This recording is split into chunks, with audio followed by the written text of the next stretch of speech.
Hey everybody, glad to be back in the studio once again.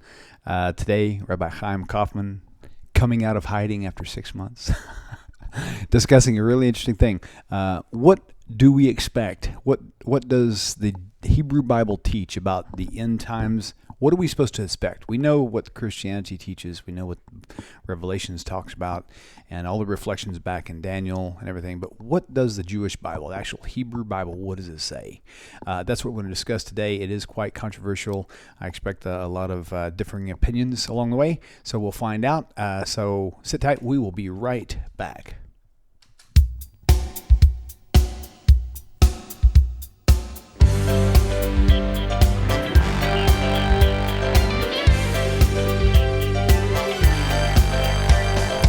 Welcome to Tanakh Talk.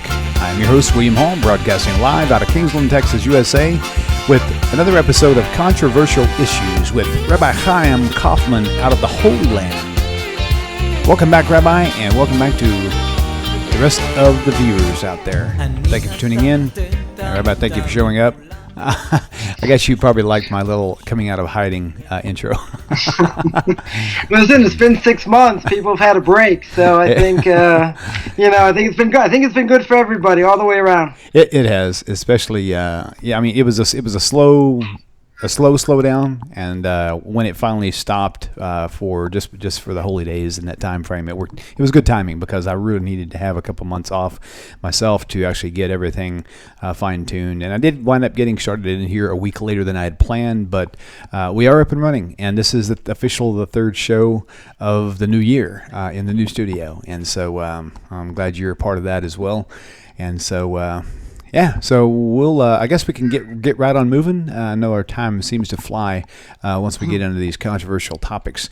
So let's. So probably because you interrupt and then we just get off topic and we never finish whatever we do. So it's always it's always part of the fun, no? I think it is too. I think having everything pre-set up like bullet points that you have to cover, it kind of takes some of the fun out of it, in my opinion. Hey, that's okay though. I mean, I can deal with that. Of course, I have to deal with that because. That's just how I am. So anyway, but yeah, it's good to be back. And the topic today, I think, is going to be maybe not as controversial as some of our past, but certainly interesting. Many people have always they continuously wonder, what about the end times? Now, I understand in Judaism, the end times is not really the key focal point for Jewish people. It's about the here and now, not about what's going to happen during Messianic times or what's going to happen in the Olam Haba, the world to come, what's going to happen in heaven, who's going to hell. I know that's not something y'all think about, but in Christianity, it is. It's all freaky stuff. That's what it is. It certainly is primarily that is the motivating drive in Christianity. It's not like, oh, how can I please God? Sure. It's like, oh my God, I don't want to go to hell, or people who bottom out and they feel like they've gotten healed from something or whatever. It's an emotional emotional transition. And so with that said, that's why you're here today. We're going to discuss what does the Hebrew Bible actually say.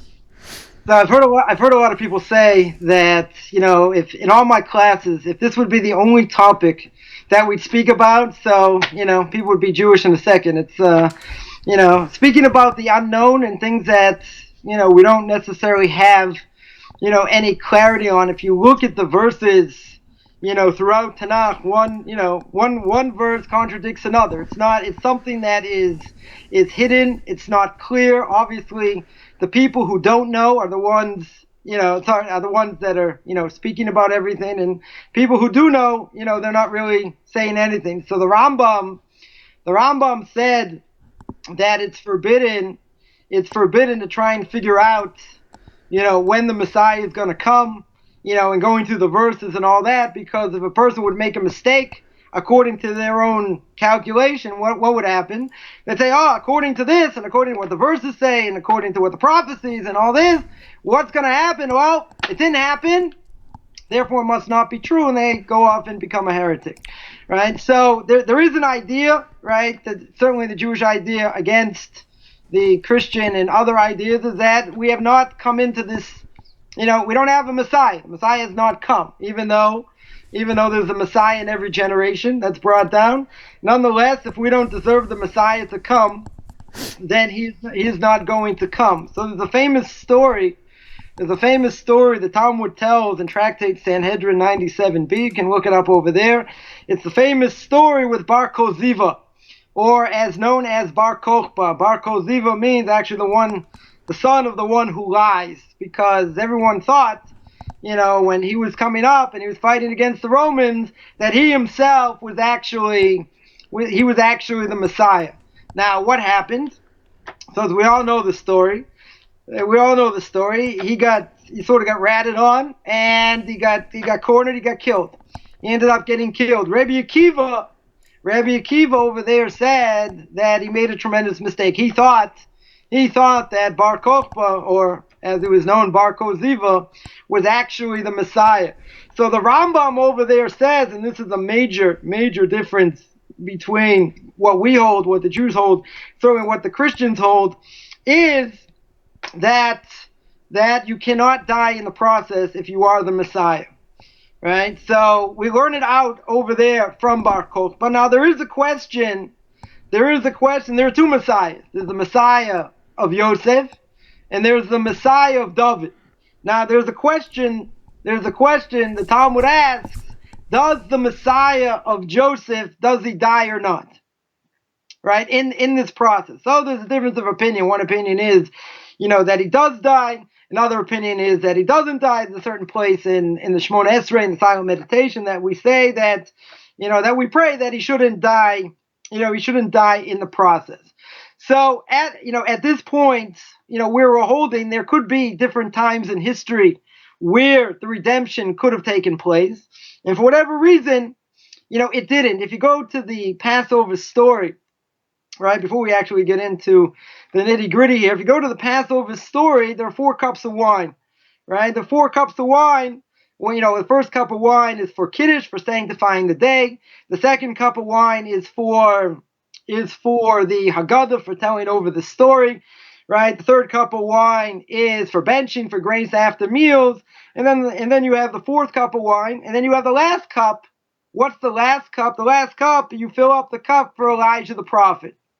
So what's the connection? What's the connection between the redemption of the Jewish people and Elijah the prophet? Well, as we may know, the prophet Malachi, or Malachi as he's known, says that before the Messiah comes, who's going to announce him and who's going to show that he is the true Messiah is none other than Elijah the prophet. So by the Passover Seder, you have the redemption of the Jewish people coming out of Egypt, which everyone agrees happened. The Christians, the Muslims both agree that the Jews were in Egypt and came out, whether we're chosen, we're not chosen, whatever the case is. But we were there, we were redeemed, and the Egyptians were totally decimated. But there's also a connection between that redemption, that physical redemption, and the spiritual redemption, which is actually part of a physical redemption as well, and that we allude to by the 5th cup, which we don't drink, which is actually for Elijah the prophet. So the prophet Malachi says that in chapter 3, verses 22 to 24, he said that Elijah the prophet is going to come and prepare us for this great and fearful day. Right? He says, remember the Torah of Moshe, my servant, which I commanded on Mount Sinai, all these laws. He's going to send Elijah the prophet before that day, etc. And interesting, he says that he's going to return the hearts of the parents unto the children, and the hearts of the children unto the parents. Now, if you think about this prophecy made, more than a couple thousand years ago, what are we talking about? Right? What are we talking about? That the hearts of the parents into the children and vice versa.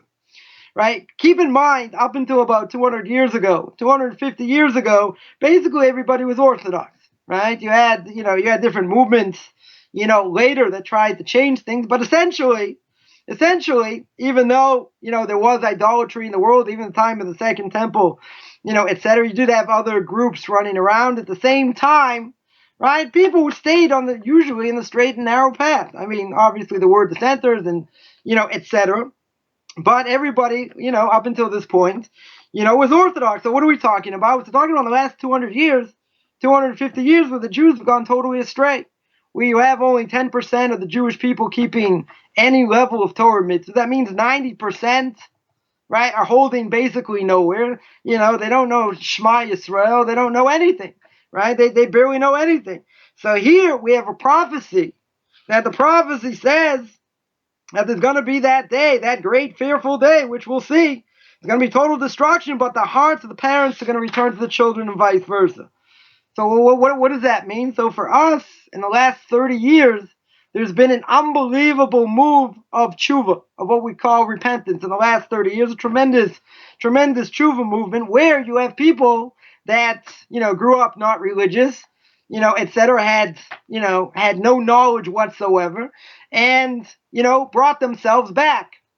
Now, their grandparents, were probably religious. Their great-grandparents, were probably religious, but that did not get passed down. Call it America, assimilation, all these, they were running from being persecuted and coming to the New World and coming to America, etc. But they quickly lost their Judaism. So one of the things that we see is that this return of a segment of the Jewish people, it's not everybody, right? Because obviously it's still a small percentage that are coming back, and even those that convert, right? You're still losing 35 to 40,000 Jews a year to assimilation, which obviously isn't good. But in the end, Eliyahu is going to bring the hearts of the fathers to to the children and vice versa. So that is part of the prophecy. But the other part is, as we mentioned, he's going to bring total destruction to the world. so that's not so good. So there are different interpretations. If you look at the book of Ezekiel, chapter 38, and the prophet Malachi in chapter 4, Zechariah and Zechariah chapter 14, right? They talk about this war, this great war of Gog and Magog, right? We don't necessarily know who Gog and Magog is, but there's going to be, we'll see who they may be, but there's going to be a tremendous war. Now, the students of the Vilna Gaon more than 250 years ago, Rav Elijah Vilna, one of the great Torah giants in Vilna more than 250 years ago. So we have a tradition that his students said in his name, that not everyone agrees, even according to these prophecies. Again, because it's very, it does sound like there is going to be this massive war and tens of thousands, if not millions, of people are going to die. That's definitely the way it sounds. But it could be a spiritual war also, right? Many hold it's going to be a physical war, but according to Vilna Gaon, we'll just mention this in passing, that the Vilna Gaon is known to have said, at least that's what his students, that's we have tradition from his students, that he said if there's going to be a war, now remember, he said this 250 years ago, he said if there's going to be a war, that war is going to take 12 minutes. Now, 250 years ago, there were no such thing as missiles. There was such thing as airplanes, right? No such thing as nuclear weapons, right? So obviously it could have been certainly an allusion to that. Some say that the destruction in World War I and World War II, hundreds of millions of people died, right? That was what the War of Gog and Magog was, right? That took care of that. In other words, a major Third World War, is not going to be, according to that opinion. But if you look at the verses themselves, right, it seems pretty clear it's going to be mass destruction, right? If I was a betting man and I had all your money, so I would say 100%, you pin me down and say, is there going to be this great war? That's the way it sounds, right? That's exactly the way it sounds. There's a medrash that says, when this war, whenever it's going to be, 1/3 of the world is going to be destroyed in one shot. 1/3 of the world. Right, that's pretty significant. A third's going to survive, and the other third not quite sure. Right, well, not quite sure what it's going to be. So the question is, right, one of the major questions is, who is Gog and Magog? Right, who they're fighting, they're fighting against each other, and they bring total destruction to the world. So comes along the Malbim, one of the great rabbis in the last 100 years, more than 100 years ago. The Malbim over there in Zechariah says that the war of Gog and Magog is going to be a war of Edom, war of Esav, who is Edom, right? Esav representing the Western world. And who is he going to be fighting against? He's going to be fighting against none other than Yishmael, right? Meaning the Arabs, the Muslims. So now, before 9/11, we would have laughed. We said, "What are you kidding?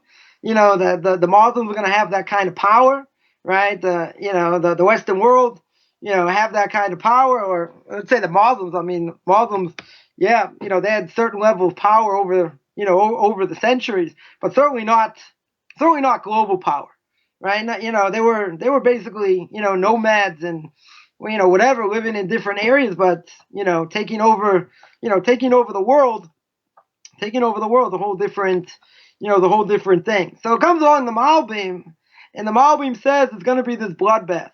It's going to be a bloodbath between Yishmael, between the Muslims, and between the Western world.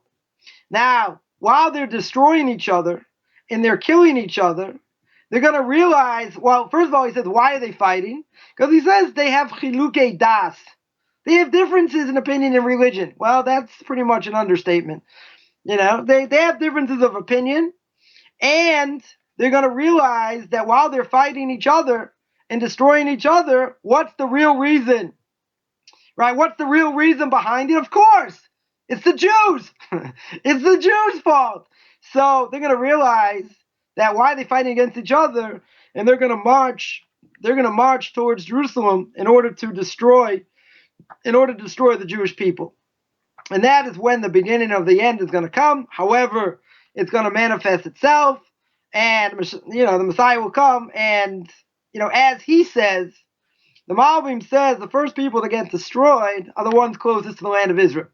So that would be good. You got Syria, and you got Lebanon, and you got all these other Arab countries. Like, they'll all get destroyed straight away. Some people hold that unlike that Europe, because they have so much blood on their hands, they should get destroyed first. Oh, whatever's going to be at that point, they're going to get rebuffed seemingly at the last second, and that's when the Messiah, is going to reveal himself, and that's going to be, that'll be the end.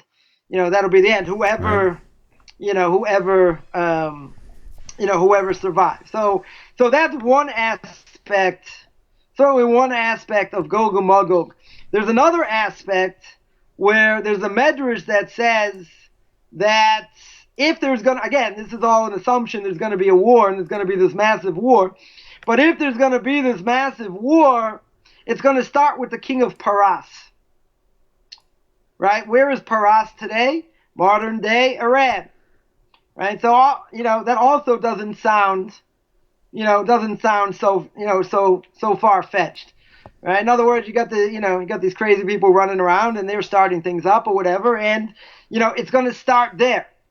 I can say one thing, that we know, and that the Middle East at all times is like a powder keg, right? It's a powder keg ready to explode. You have, all these nations want to destroy the Jewish people. At the same time, what you have, which is I think is even scarier, is that you have very big minorities, Muslim minorities all over Europe, and essentially because of the lack of birth rate, in these places, who's going to take over naturally will be the Muslims, right? And obviously, most of Europe is definitely terrified of that. Not only that, a number of years ago, in France, right, there was unrest in France, by the Muslims that, took like 3 weeks or more, for the French to put it down or whatever. We're not talking like a third world country over here. So, they have these enclaves. I mean, they have these enclaves all over Europe. So if you're just looking at what's going on right now, in the possible future, of what could be, again, it would be a pretty fair assumption to say that when you have these people in in these countries in Europe, they're just gonna wiggle their way in, they're gonna multiply like you can't imagine, and they're gonna take over these countries, and that is a legitimate fear. I mean, there's certainly certainly terrified of that, and they're even more terrified to do anything about it, to stop them in any way, shape, or form, because they know that, like in France, they weren't just gonna, sit there and arrest people and whatever, because of the outrage and what could have been. They have a tremendous amount of power, and in their history, they might have taken over countries and done other things, over the last 1,000 years, etc. But they've never been amassed, in such a way where they have this kind of power, and it's only a matter of time. You see, we definitely see what's going on, and what certainly, what certainly can happen, when you have this clash of, values, because God forbid you should, you should offend the Muslims and not, teach what they want or do what they want, because what are they going to do? They believe, obviously, you don't believe like them. Not only are you going to fry in hell forever, but you have to die, right? That's according to them, that's pretty clear, right? Not a very peaceful religion. So it's either be like us or die. So so they're out in full fashion, knowing that they're ready all over the place. So again, is it going to happen exactly this way? The writing's on the wall, but it doesn't. It doesn't mean, that that's going to be the case. It could happen this way, could not happen this way. There's another medrash in Psalms that, everyone's told me that says that, when the Messiah comes, the Jewish people are not going to be in the land of Israel. They're going to be in the desert. Wow. Right? And the Messiah is going to bring all the Jewish people from the desert. The question if it means literally or not, but I mean, by the peace process, we can understand. We'll just throw ourselves out. They'll just give all the land back. So then we just no way to defend him. We get thrown out.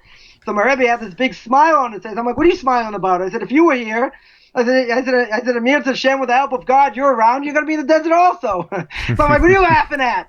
But at the end of the day, there are these prophecies. But can anyone pinpoint for sure? What's going to be? Certainly not. Is there a major conflict between the Western world and Islam? Absolutely. Right? I don't think there's any question about that.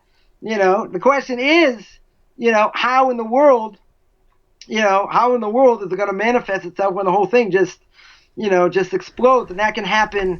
That can happen at the drop of a hat. It can happen, something happens here, something happens in Europe, who knows? You got Trump in power right now, and he speaks pretty strong and this and that. I mean, the whole purpose of him being in power, which makes absolutely no sense, right? Makes absolutely, no logical sense, why he should be president. But obviously, God wants him there, right? God wanted him there. Why does he want him there?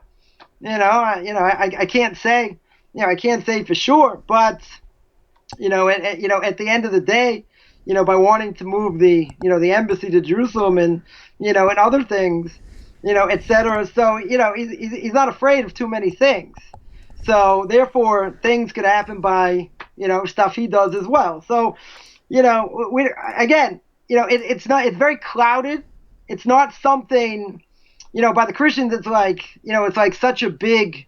It's such a big issue. By us, it doesn't, like my Rebbe would tell me, it's like, it doesn't matter. Whatever's going to be is going to be. There's nothing you can do that's going to stop it. You have an obligation to serve God, do mitzvahs, do whatever, do whatever you can. And hopefully we're going to be the ones, we should be able to survive. But, when you're talking about a third of the world, gets knocked off at the drop of a hat. So the question is, how many people are going to be left? And when the Messiah is going to come, who's to say that? Well, every Jew's going to be saved. Right. It's not true. Right. It's definitely not true. And there'll be non-Jews that believe what they should and do what they should. They should also be saved. But there's no. It's a scary thing. Let me ask you a question. Is in Genesis Genesis chapter 10, this is brought through Hebron Morales. Genesis chapter 10 mentions some of the sons of Noah, one of which is Magog. Right. Is there any connection? Could be. It could be because Because again, when you mention the sons of Noah, so you have Shem, right, which the Jewish people come through him, right? Shem, Yefes, and Ham, right? Ham got cursed, right? And Yefes was Greece, right? Became what we know as Greece, right? So through that, so what became of Greece?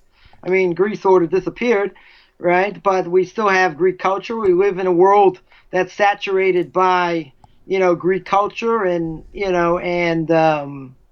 what's it called, and education and other things as well. Even though the Greeks disappeared, but essentially what the Greeks left, what we have from them is what did they become? They became the rest of the Western world, right? So certainly an offshoot,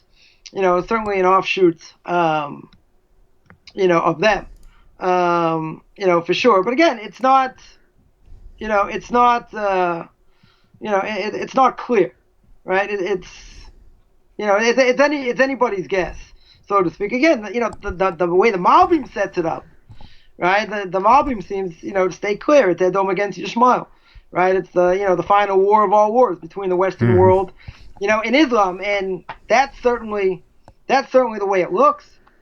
I mean, that's the direction that it's going. Imagine, I just remember George Bush Jr. saying, "This is not a war against Islam," as they're busy trying to destroy half of Afghanistan, looking for Bin Laden. Right? This is not a war against Islam. Sure, like those Joe Isuzu commercials. I can outrun this car in a speeding bullet. He's lying. So like, right. It's but that essentially is what it is, because when you're talking about these people. There's no negotiation. There's absolutely zero negotiation. It's like it's our way or you die, right? Either you want to be like us or you're just gonna fall by the sword, right? And that's been their motto, and it's been their motto for, it's been their motto forever. And the question is, when they have power, when they can actually implement it. And again, having all these, places in Europe and they can take over just by their own birth rate, and they'll get rid of people in power. They'll put their own people in power, and that's it. And it's, in Russia you already have that to a certain extent, because there is no birth rate. It's like a negative birth rate, right? So you bring, so you have Muslims there, right? It's only a matter of time. All right, let me interrupt you here. Yeah. So let's do this. Just in a quick summary, tell us idealistically what it is that the Jewish people are expecting with the Messianic age when it happens. And really quick. And I know you always laugh when I tell you to do it fast, but do it fast. Keep it short, right? You know what the back of that Led Zeppelin album looks like? Like total chaos. That's what it means. Like that's what right. That war is like. So, it's like, now, I'm not talking about the world like flatten like a pancake, and put up a McDonald's, we'll call it even. Like, that's it. That we're talking about utter destruction. What does the world look like? What's the very first thing that the Jewish people are going to see? That they're going to say, the end times have begun. What's the very first thing? Well, you have the prophecy of Malachi that says that Elijah the prophet's going to come.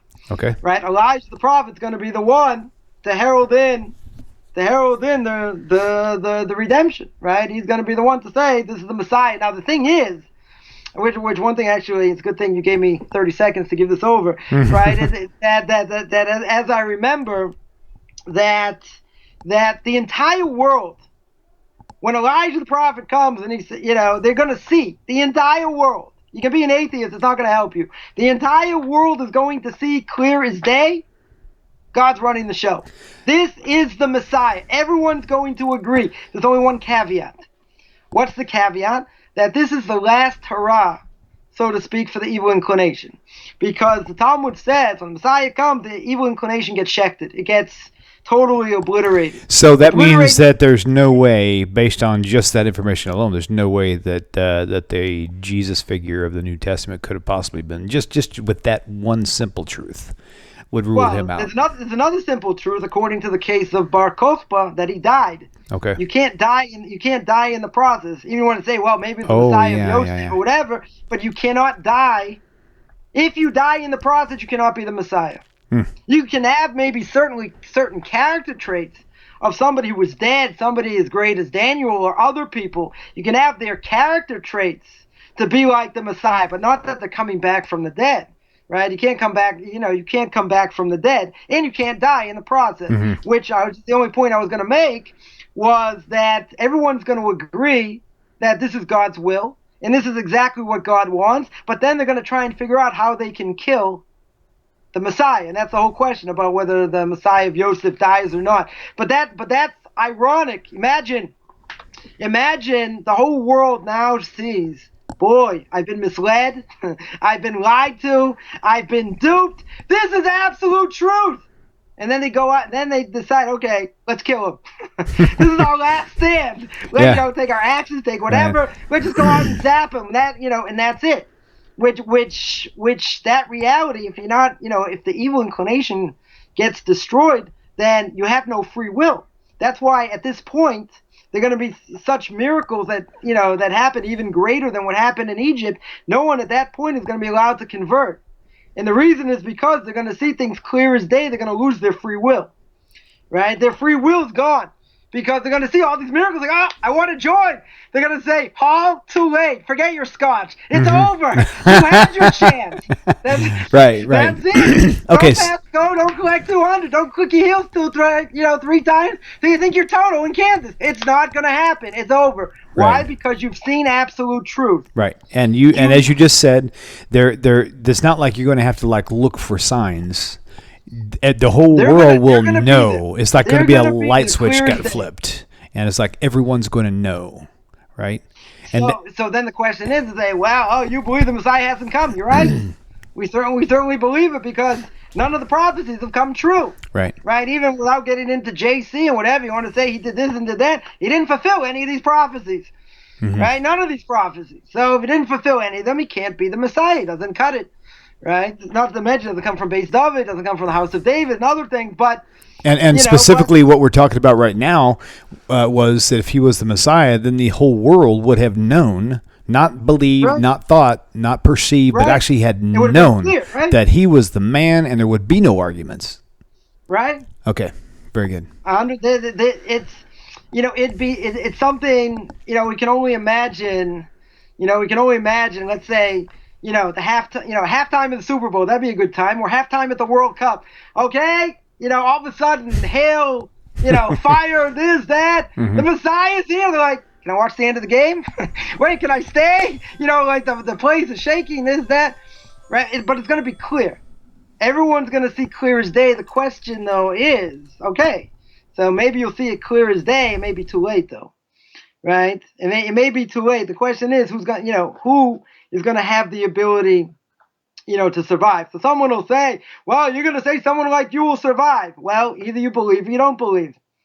If you don't believe, one of the 13 principles of faith is, for every Jew to believe in, right, and every convert who converts has to believe in the fact that the Messiah, is going to come even if he tarries, even if he's late, etc. Right? So the whole question why it doesn't mention the world to come. The world to come is a different time period, etc. The whole question, whatever, how you put those two together. In any case, it's a major, major, major tenet of Jewish belief. So if a Jew, doesn't matter if he knows anything, he doesn't know anything, you deny the fact that the Messiah is going to come, like you're waiting for an important guest, that's it. I mean, obviously you can repent. Obviously, there's tshuva, there's repentance. But if why in the world, if you're still around at that time, and the Messiah comes and there's destruction, there's fire, brimstone, everything else, why in the world should you have the merit to survive? Right. If it's a major tenet, you can't have it both ways. You can say, well, I'm going to spit in God's face and do whatever I want, and when the Messiah comes, I'm with him. Right? Remember the story with Abraham, and his brother Haran, right? That when Abraham gets thrown in the fiery furnace, Haran thought to himself, he said, if Abraham survives, I'm with him. If he doesn't survive, I'm with everybody else. Right. Right? And what happened? So he came out and survived, and they said, Haran, who are you with? He goes, I'm with Abraham. They threw him in, he got burned. Right. He got burned to a crisp. Right? Because he didn't have proper faith. Right. He went with whoever he thought was like, You know, it's the Red Sox or the Dodgers. Well, if the Dodgers win, I'm with them. If the Red Sox win, I'm with them. You know, you can't have it. You can't have it both ways. And even though, it's been a long time. We've been in exile more than 2,000 years. The Jewish people have been downtrodden so many different ways. Even though there's been a rebirth, in a certain way. At the end of the day, no one can say, at least from a Jewish perspective, yeah, we've had the redemption. Right? It's clear. It's clear. That certainly hasn't happened, and certainly has not fulfilled, any of these. Any of these prophecies. So, again, some people may say, well, if you look at World War I, World War II, that was enough destruction to cover it, right? It could be that there's not going to be a, this other major war. But if you take it literally, which seemingly makes sense to do, it seems like it's going to be pretty bad.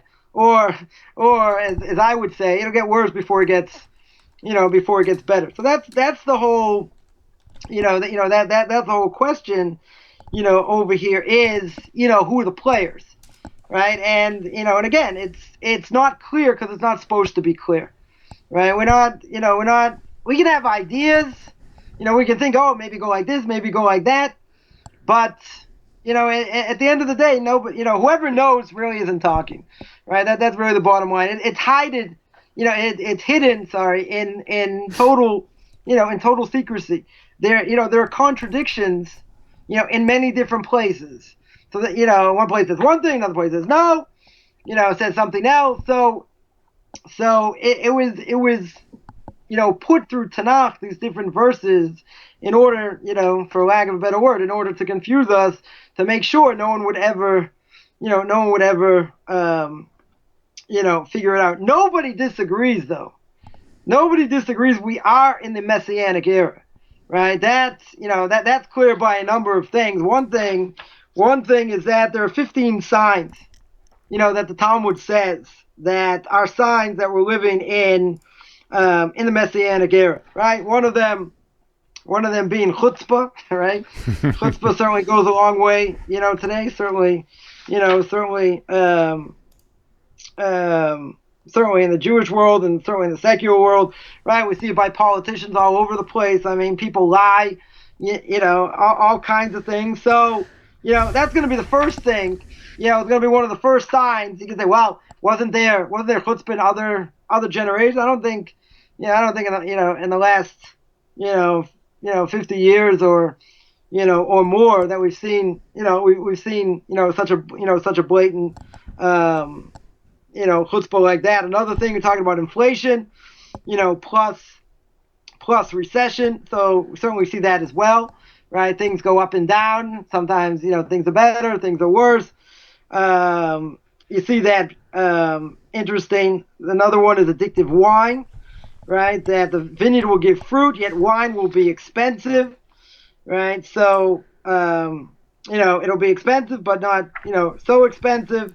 People will be able to get their fill and, drink as much as they want. There'll be atheism. Where does that come from? Comes from government, from the government, right? Government, it will convert it to minus. Minus means heresy, anything that denies the belief in God. And we certainly see that in the West, the East, and the Far East for sure, right? That, all three have comprise about a quarter of the world's population. Right, and you have all these, atheists. You had it in Russia and other places, certainly as well. So you have whatever. You have a lot of different, signs. I mean, another one interesting is there'll be no reproof. No one's able to rebuke anyone else, right? And you're not gonna be able to say, oh, this is wrong and you're wrong and this, and no one's gonna listen, right? If you say. Right. If you tell someone, listen, if you don't believe and you don't do what you're supposed to do, whatever, you're going to fry in hell, and you bring them proofs and this and that, you know what they're going to tell you? They're going to tell you to go to hell. No one's going to listen. Right? There's going to be no one, nobody there.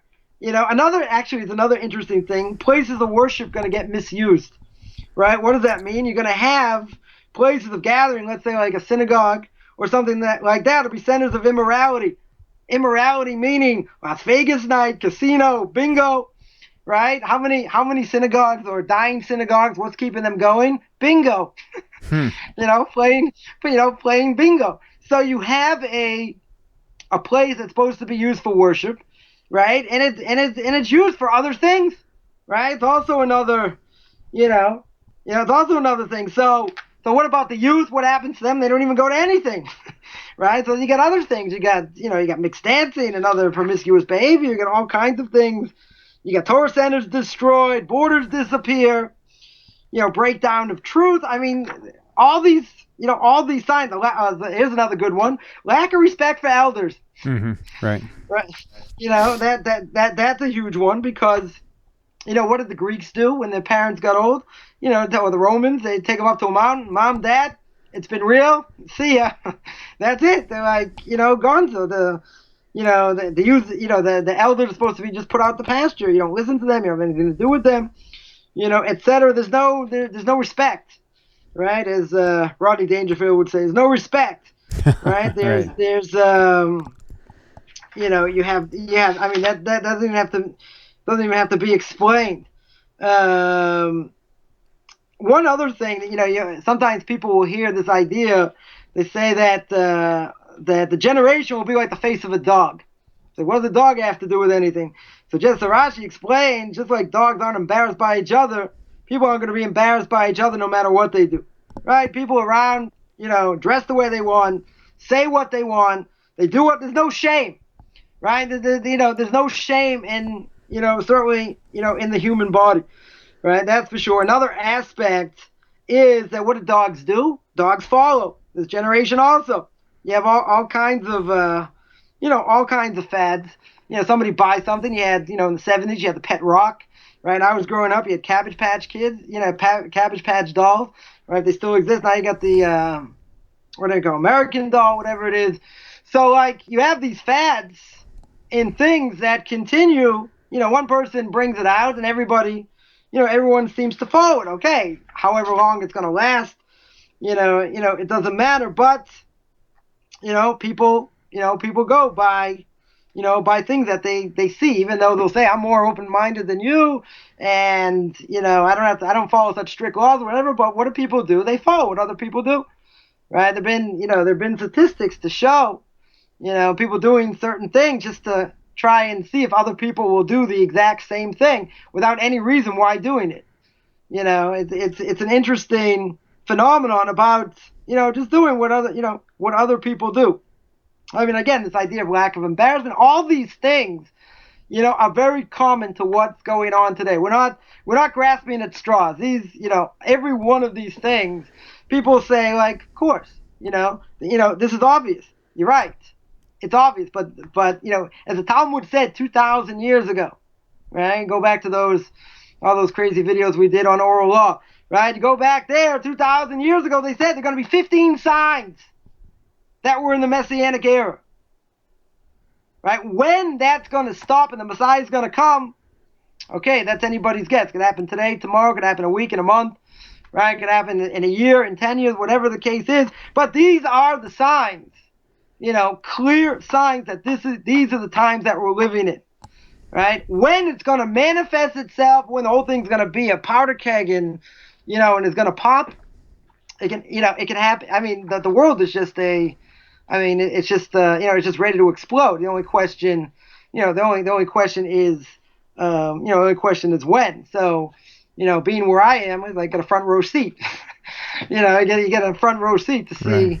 To see all these things. And it doesn't take anything, to make a provocation, because either side can take something as a provocation when it's not necessarily meant to be a provocation. And then by the time the dust settles, you've already had, like, major deaths and explosions and, and different things because, people claim that, that this was this was a provocation. We had, a number of years ago, Ariel Sharon went on the Temple Mount right before Rosh Hashanah. They called that like a provocation because they wanted to show that we have power and, over the Temple Mount. The Temple Mount belongs to Jewish people. Well, the Arabs didn't necessarily like that, and it caused the second Intifada. Now, someone might say, well, if he didn't go up there, they could have caused it anyway for something else. True. They it doesn't take much.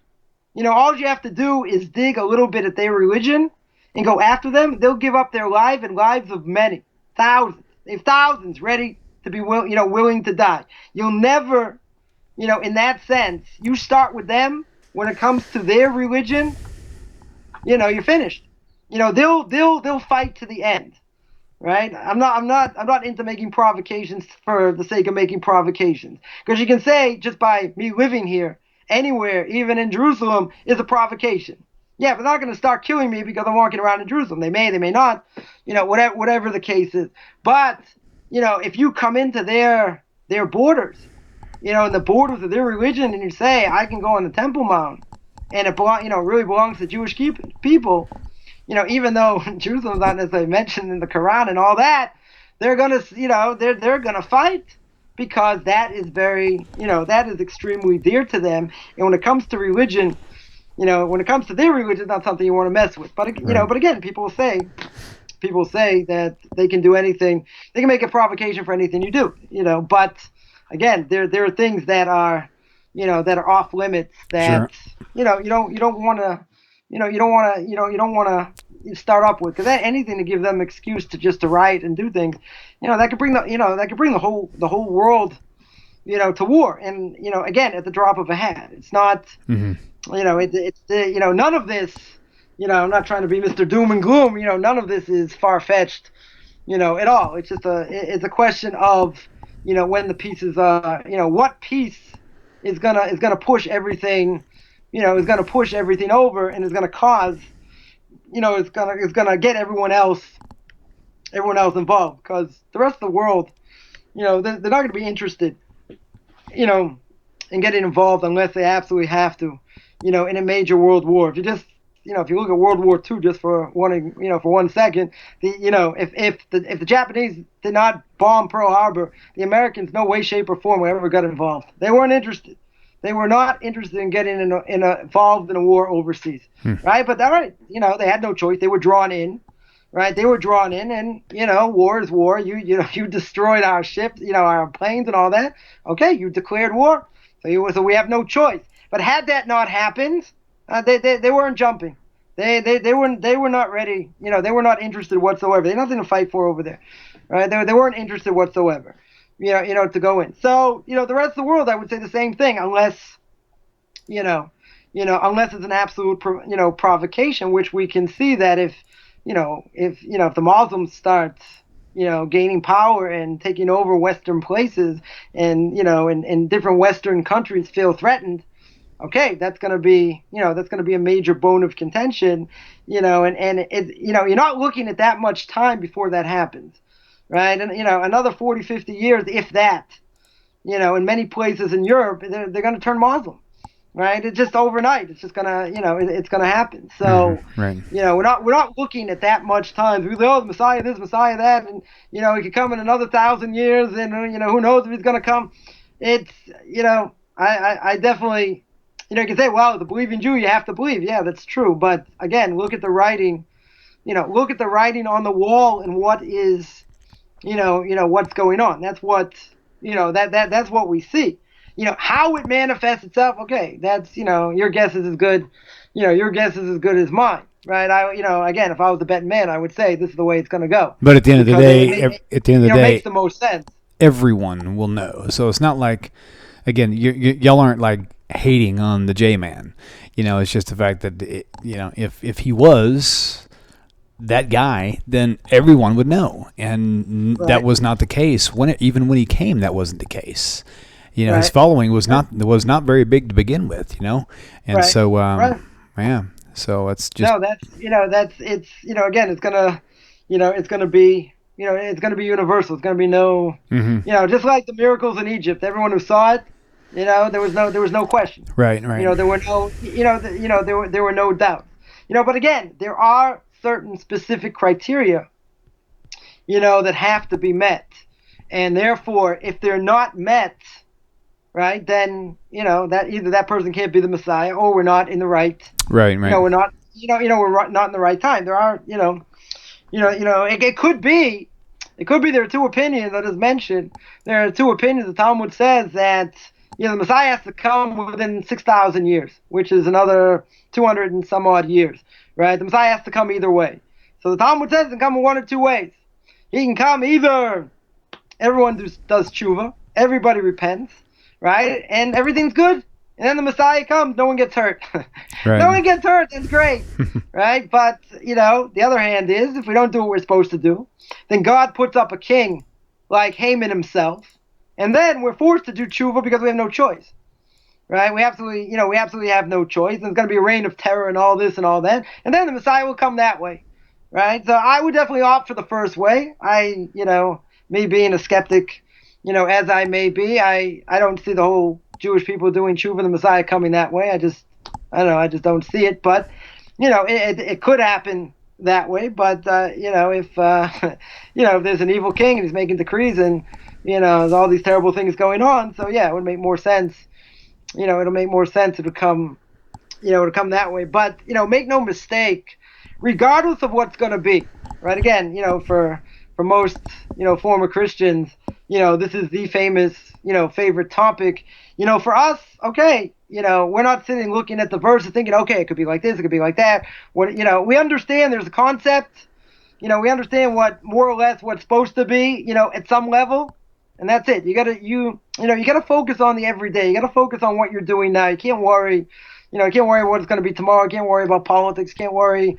You got to worry about what your relationship to God is. You have to worry about the mitzvahs that you're doing. You have to worry about, how you interact with others. You have to worry about the Red Sox winning the World Series. I mean, there's a lot of things you have to worry about. All right. Right. I had to get that in. You have to. So, I figured. all these things that we have to, we have to worry about the practical, and yeah, there's this idea. It's a great topic. It's a very interesting topic. Read, go through chapter 38, 39 in Ezekiel, go through Zechariah chapter 14, very, very interesting, topics. Okay, and what's going to be, nobody knows, right? So some people would say, well, what's the point of going through it? So it's like anything else, it's something that you learn, but you keep in the back of your mind. You're not living your life saying, is it going to be a war? It's not going to be a war. It's going to be this. It's going to be that. No, we have an obligation to believe, and he's going to come, and he'll come whenever he's supposed to come, even if he's delayed, right? And that's it. We're not worried, about anything else. We're just trying to survive, in general, and that's a whole different thing. Right. Very good. Well, I think we've definitely explored more of this than I thought we had available to us. So that's that's what you always say, because I just keep talking unless you interrupt me. You're like the Energizer Bunny. Right, exactly. So we'll go ahead and wrap this up for now. It's been a good, pretty close to a good full hour. And so, as usual, it's good having you back in the studio. It's been 6 months almost, or roughly around that time. So we'll see you next week. Not another 6 months, baby. Next week for sure. And listen, guys, send me an email to knocktalkquestions@gmail.com if you have any ideas for controversial issue topics that we can take on for shows. So again, to knocktalkquestions@gmail.com. Meanwhile, you can find Rabbi Coffman at orthodoxconversion.com. I'll put that back up just for a moment. And Rabbi, is there another place you want to be reached also? You can find me on Facebook, Beyond Orthodox Conversion to Judaism. Beyond Orthodox Conversion to Judaism. Excellent. Beyond. To infinity and beyond. All right. Shalom, everybody. Shalom, everybody. See ya. Shalom.